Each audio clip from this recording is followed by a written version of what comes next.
Yeah. All right, let's talk about this one because this was like a long one to do. Cool. So from the top, as a family. Yeah, yeah, hold on. Yeah, yeah, hold on. Bandeauxx. Pop it, till I'm tired of counting. Wound up, drowning, dripping like a fountain. All in, trying to get to me. They all dead to me, they all to me. Pop it, till I'm tired of counting. Water, drowning, dripping like a fountain. Drop it, heard you wanna drop in, heard you wanna drop in. I'm the one that's falling. Where have you been? Hey, devilish grin, body for sin. Yeah, hold up. So that's like the first hook and a couple bars of Pop It. Let's talk about my vocal chain for a second. So I hit it with the RX10. RX10. What does our. Oh, yeah, denoiser. Okay. Yep, denoiser. I was recording in bedrooms and stuff. I didn't want to take any chances. Nectar just to tighten it up. And then a smooth doubler by Waves. Just to make the vocal a little bit bigger and fancier. Ooh, what is this? I use Melodyne because Melodyne had a sale and I like a bargain. Yeah, hold on. Yep, hitting them high notes.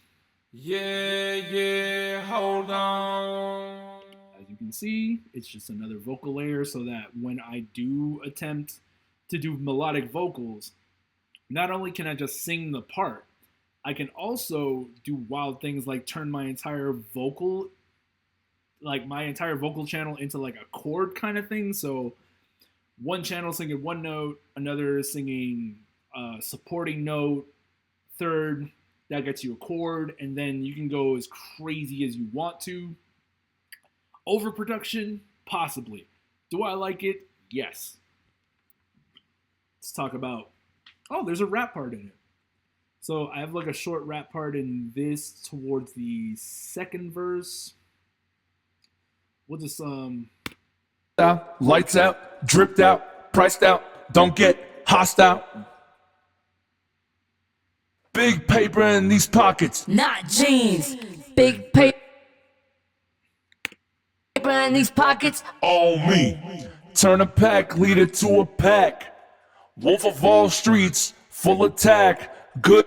So in the interest of, okay, this is track like 6 out of 12.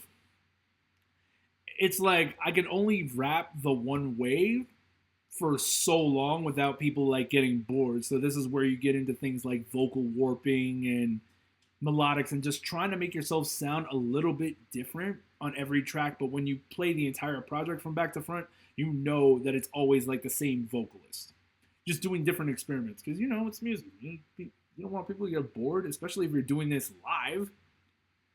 I don't know that I'm doing that live, but time will tell. So my drums.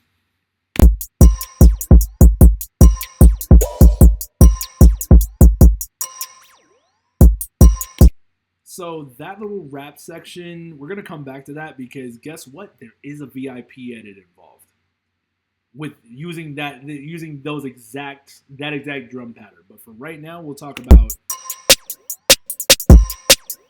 standard drums, basic rap drums, 150 BPM. Stop me if you've heard this one before, yeah. So cool thing about this is not only did I come at it with its own drums, but I pulled this specific drum rack from a song called Pilot, which is also on my first EP. So while I'm building a body of work, I kind of have gotten to the point of I've acquired a ton of sounds. I've done a lot of stuff by hand from scratch, and now it's just around for me to just use it because now I've got it. I can use something forever. Like, oh, okay, I did the drum MIDI in this one song 5 years ago. I could just bring that back now, and it just saves me time versus trying to write from scratch. Because looking at a blank screen is very intimidating, and this is why your favorite artist takes so long to do anything, to produce anything, because at the end of the day, it's just you versus this very blank thing, and you got to fill it up. But you're like, hey, what mood am I in? What does this thing need? How do I do it? Am I on a deadline? Can I just play around with things? So, in order to kind of counteract that, I just pull things from old files when I need to and just make them into new things because it just helps the general body of work. So, from Pilot,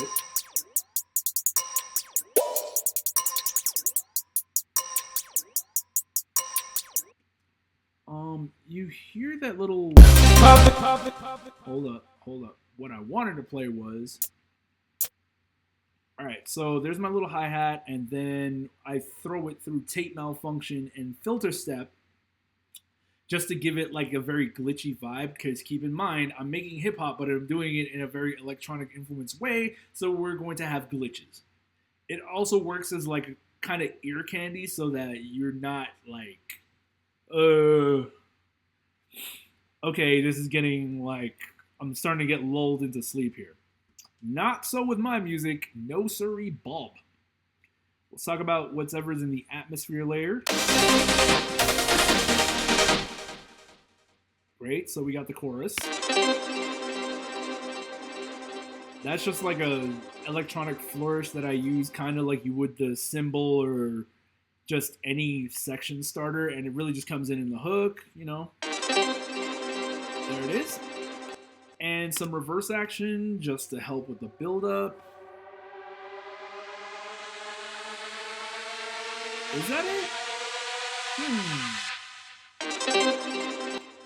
So now you get it. Here's my synthesizer.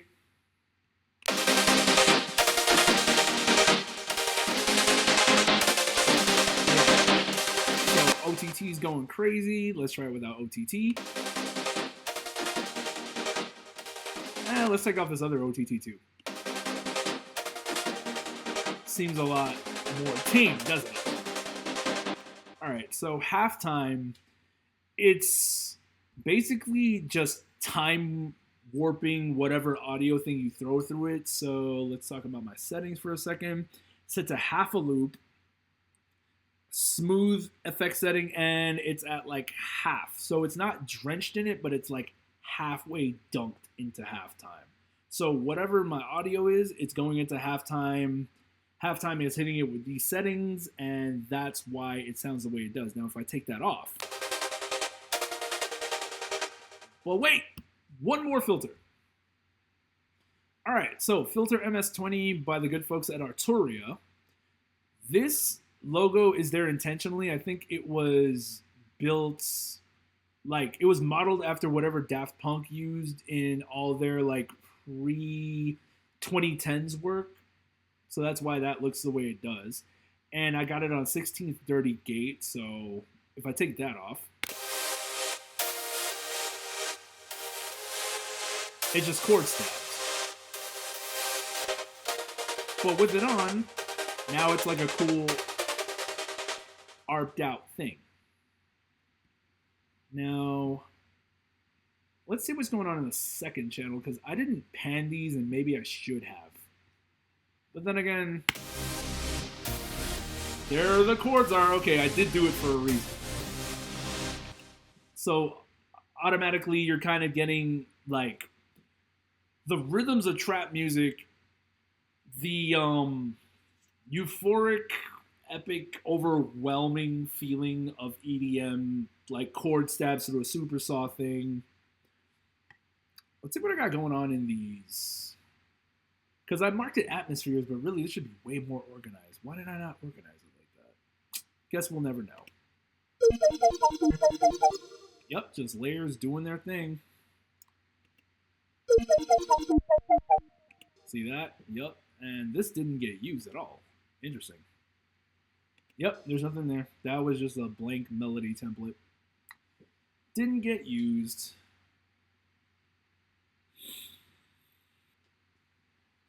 Like, for the record, this is a legally obtained bought straight from the website version of Ableton Live, and even it can't overcome certain hardware limitations. So let's see. Oh, this didn't get used. See, going back to the whole maximalism concept of like just throwing everything you can into the project and then cutting away everything that's not necessary to the main idea. I have a lot of channels that just don't get used. Kind of wasteful, kind of bloated, but also, I mean, the process is the process, and I wanted to keep this as close to the version that I released as I could. So that's why a lot of things just look crazy.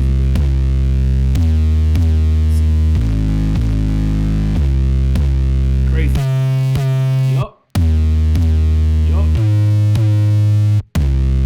Running that 808 again through a crazy bass chain.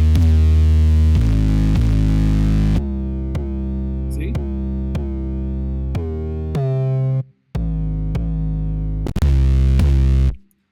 So one thing that we're all going to learn today is that restraint is also an instrument as well as silence. In the meantime, let's talk about this VIP edit for Poppet, because I had another song called like Right to Left that was literally just me doing some pitched up vocals over like a Jersey club type rhythm and beat. And when I was thinking about that, and then I was thinking about, how else can I flip my songs into something else? I basically referenced myself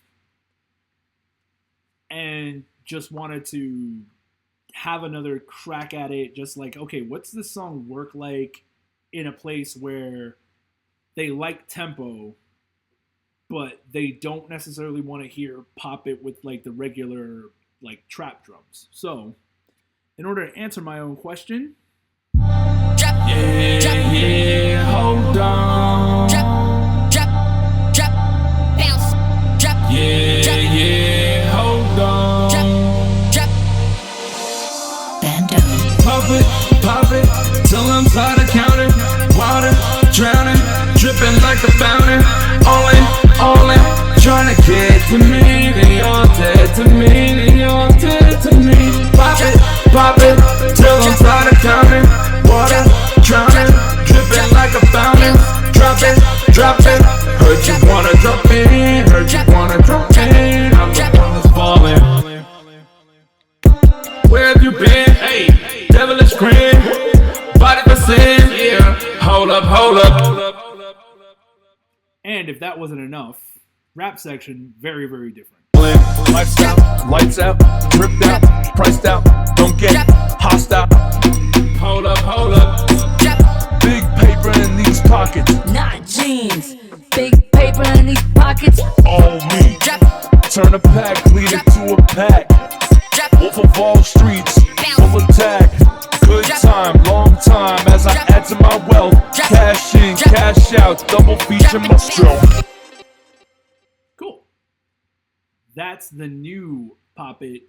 I chopped up some ad libs to give us that. Drop. Yup. Bounce. You know, just to add to that Jersey club vibe, but done through a different kind of lens. You know what I mean?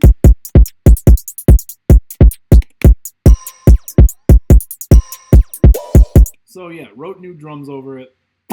What else did I change up in here? New chords.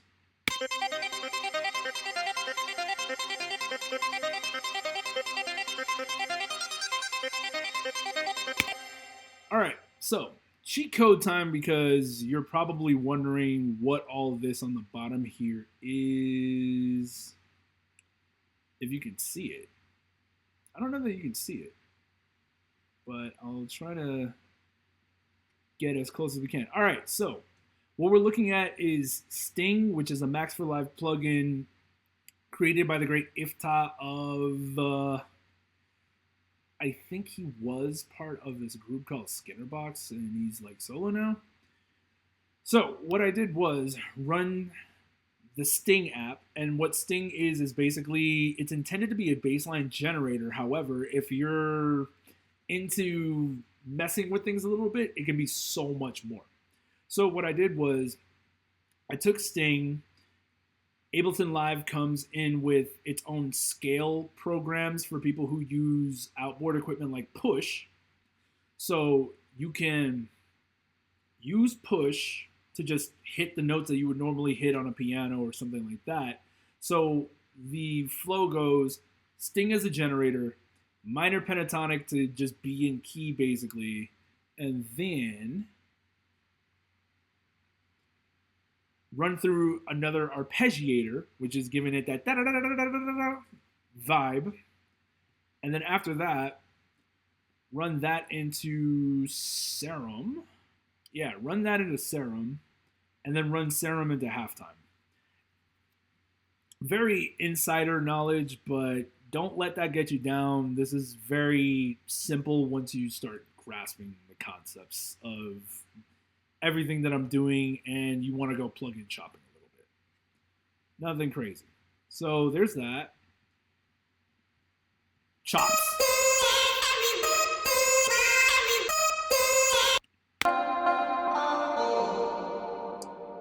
So I gotta say, the way I chopped it was really inspired by Daft Punk in a very, very strange way.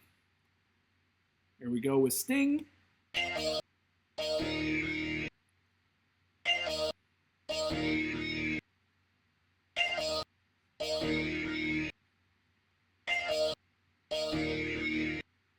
Yup.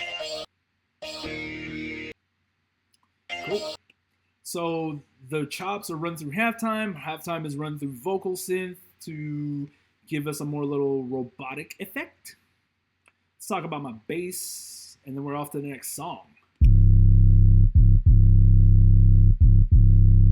So, as you can tell, this is a very simple bass, and I'm pretty sure what I did was just take a MIDI pattern and then just chop out everything that wasn't necessary, so just muting everything. Let's see what else we got out there. Yep, that's it. I just used a bunch of Sting generated stuff because, again, I don't like to think about VIP edits and like go super in depth with them because it would probably suit me best to use all the energy that I'm putting into a remix or an edit into actual original music. This right here is just MIDI. I don't think there's anything behind this. Yeah, there's nothing. Yeah, this is just where I put all the dead MIDI that I didn't use. So that's the Pop It VIP edit. We're going in. We're like more than halfway there. Again, if you're seeing this online, you can pause it at any time. It's gonna be there. If you with it, oh man, if you with it, or as I like to put it, my Timbaland impression. And I'm not just talking about beatboxing and whatnot, but just like what I'm using in the instruments. As soon as the project loads, I will tell you everything you want to know. Well, most of everything you want to know. Got to keep some things under my